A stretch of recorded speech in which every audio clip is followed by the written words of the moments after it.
69,000 शिक्षक भर्ती में अगर पिछड़ों दलितों के साथ अन्याय हुआ है तो हुआ है, और हम सरकार में रहकर भी ये बात निरंतर कहते आए हैं और तब तक कहते रहेंगे जब तक इसका हल नहीं हो जाता। किसी भी पदाधिकारी, किसी भी चुने हुए जनप्रतिनिधि, किसी भी नेता के प्रतिष्ठा पर बात आएगी तो अपना दल चुप नहीं बैठेगा।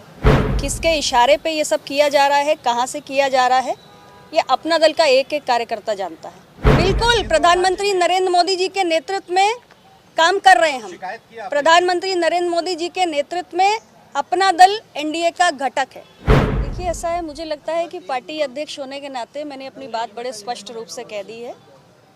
हमारी पार्टी के किसी भी कार्यकर्ता, किसी भी पदाधिकारी, किसी भी चुने हुए जनप्रतिनिधि, किसी भी नेता के प्रतिष्ठा पर बात आएगी तो अपना दल चुप नहीं बैठेगा। प्रतिष्ठा के साथ किसी भी प्रकार का कोई समझौता मेरी पार्टी नहीं करेगी, और ये बात बहुत ही स्पष्ट रूप से मैं आप लोगों के माध्यम से कहना चाहती हूँ। पिछले दिनों जो भी बातें मीडिया के माध्यम से जनता के बीच आई हैं, उस पर मैं सिर्फ इतना कहना चाहती हूँ, किसके इशारे पे ये सब किया जा रहा है, कहाँ से किया जा रहा है, ये अपना दल का एक एक कार्यकर्ता जानता है, अपना दल का एक एक समर्थक जानता है। और अगर किसी को भी ये गलतफहमी है कि आप अपना दल के किसी नेता, कार्यकर्ता, किसी प्रतिनिधि के खिलाफ कोई षड्यंत्र करके, कोई झूठे बेबुनियाद आरोप लगा के आप हमारी छवि को धूमिल कर सकते हैं, तो ये उनकी गलतफहमी है, ये होने वाला नहीं है। अपना दल को षड्यंत्रों का जवाब भी देना आता है, और सामाजिक न्याय की बात अपना दल ने हमेशा की है और हम लगातार करेंगे। कोई भी ये सोचे कि हम सामाजिक न्याय के विषय किसी षड्यंत्र से भयभीत होकर उठाना बंद कर देंगे, तो ये नहीं होने वाला। 69,000 शिक्षक भर्ती में अगर पिछड़ों दलितों के साथ अन्याय हुआ है तो हुआ है, और हम सरकार में रहकर भी ये बात निरंतर कहते आए हैं और तब तक कहते रहेंगे जब तक इसका हल नहीं हो जाता। जो लोग जिम्मेदार हैं उनको हल करना होगा, और ये बात मैं बड़ा स्पष्ट रूप से कह रही हूँ। कोई भी विषय जो पिछड़ों के, दलितों के हक से जुड़ा हुआ है, उसको हम लगातार उठाएंगे। तो इसलिए जो भी ये सारे षड्यंत्र कर रहा है वो बड़ा साफ तौर से समझ ले, अपना दल षड्यंत्रों का जवाब भी देता है और देगा भी, दे रहा है। और किसी भी तरीके के षड्यंत्र से आप अपना दल को न डरा सकते हैं, न झुका सकते हैं। हमारे जो विषय हैं वो आप बहुत समझदार हैं, और अपना दल के कार्यकर्ता भी बहुत समझदार हैं। और सार्वजनिक जीवन में जो भी नेता, जिन पार्टियों के सक्रिय हैं, वो सब बहुत समझदार हैं। जो कर रहा है उसे भी पता है, जो देख रहा है, पढ़ रहा है, उससे भी पता है। हम सब बड़े समझदार लोग हैं। सार्वजनिक जीवन में अब तो हमें बहुत समय हो गया। आप लोग तो कब से कवर कर रहे हैं नेताओं को, पार्टियों को, सरकारों को, आप तो सब जानते हैं। वोटर जानना चाह रहा है, अगर आप अरे वोटर आपसे ज़्यादा समझदार है, मुझसे ज़्यादा समझदार है।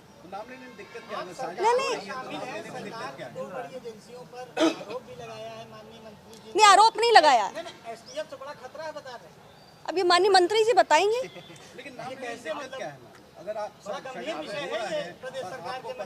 हाँ, सही बात है, सही बात है। मंत्री जी के विभाग का विषय मंत्री जी से पूछिए, मैं तो पार्टी अध्यक्ष के नाते जवाब दूंगी। ये स्पष्ट है कि देखिए, वोटर तो ये जानना चाहता है ना कि साजिश रच कौन है, विपक्ष। अरे मेरा वोटर बहुत समझदार है, मेरे वोटर को मेरी बात समझ में आ जाती है। आप तो और भी ज्यादा समझदार हैं, आप तो सब समझ रहे हैं। एसटीएफ और सूचना विभाग पे आज सरकार के मंत्री ने जो कहा है बिल्कुल सच कहा है। बिल्कुल प्रधानमंत्री नरेंद्र मोदी जी के नेतृत्व में काम कर रहे हैं हम। प्रधानमंत्री नरेंद्र मोदी जी के नेतृत्व में अपना दल एनडीए का घटक है, और प्रधानमंत्री नरेंद्र मोदी की नीतियों पर काम कर रहे हैं। शिकायत किया इस पूरे मामले की आपने? मतलब आपको पता है, अपने वोटर को मैसेज दिया, कार्यकर्ताओं को, लेकिन जिनके साथ हैं क्या उनको भी मैसेज दिया था, उनसे बात की कि ये कुछ हो रहा है? सबको सब कुछ पता है, आप क्यों चिंता कर रहे हैं? नहीं, आपकी तरफ से फॉर्मली वो कहा गया, सबको सब कुछ पता है। तो आप बता दिए, हम लोग आप तक पहुंच जाएगी बात। हाँ, अरे जो देश चलाते हैं उनको सब पता होता है। हम बस ये जानना चाह रहे हैं कि शिकायत को, इस बात को लेकर के आप लोगों की बात पता है? आप चिंता मत करिए, सबको सब पता है। अच्छा, एसटीएफ के अधिकारी और सूचना विभाग के अधिकारी की बात आ रही है, क्या कोई बड़ा ताकत भी हो सकती है, कोई बड़ी ताकत भी हो सकती है कि सिर्फ अधिकारी ही ऐसा घालमेल कर रहे हैं आप लोग के खिलाफ? ये तो सोचने लायक सवाल है। तो सोच के बता। देखिए, मंत्री जी के आरोपों पर मंत्री जी से बात करिए। मैंने बतौर अध्यक्ष मेरी पार्टी की ओर से जो कहना था आप लोगों को बहुत स्पष्ट रूप से कह दिया।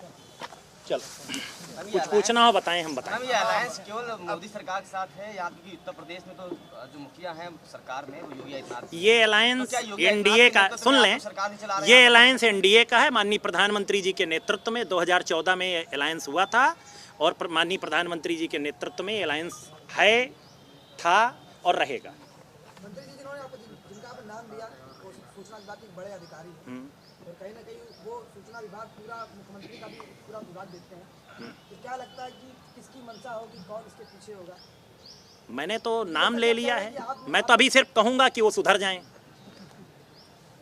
सिर्फ अधिकारी सुधरता है या विभाग के मंत्री सरकार सुधरता है? में भी कोई मुझे तो जानकारी नहीं, आपको कोई जानकारी हो तो आप बता दें। आप नहीं, मुझे जानकारी नहीं, मैं तो सिर्फ कहूंगा कि जो मेरे पास सूचना आती, आप में से ही कोई भाई बताता है कि इसका फ़ोन आया था कि आशीष जी के खिलाफ ये खबर चलाइए, तो जिसका नाम लेगा तो मैं तो उसी का नाम लूंगा ना। पत्रकारों का नाम ले रहा है।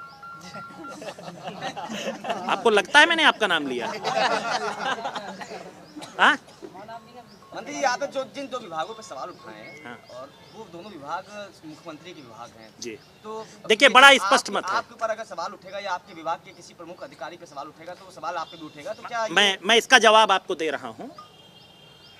मेरे विभाग में डीपीसी हुई, एम देवराज जी जैसे, जिन्हें उत्तर प्रदेश का आप लोग भी जानते हैं सबसे ईमानदार अधिकारी कहा जाता है, उन्होंने डीपीसी की, मंत्री की कोई भूमिका नहीं होती है। वो डीपीसी की फाइल आई, मैंने मुख्यमंत्री कार्यालय भेजा, मुख्यमंत्री कार्यालय से मुझे कुछ निर्देश प्राप्त हुआ, उसके आधार पर हमने सारे विभागों से कंसेंट लेकर के, अभिमत लेकर के हमने उसको डीपीसी कर। हमसे जुड़े रहने के लिए हमारे YouTube चैनल को सब्सक्राइब करें और नई वीडियो की नोटिफिकेशन के लिए बेल आइकॉन को दबाएं। अगर आप ये वीडियो Facebook पर देख रहे हैं तो लाइक जरूर करें और ज्यादा से ज्यादा शेयर करें। धन्यवाद।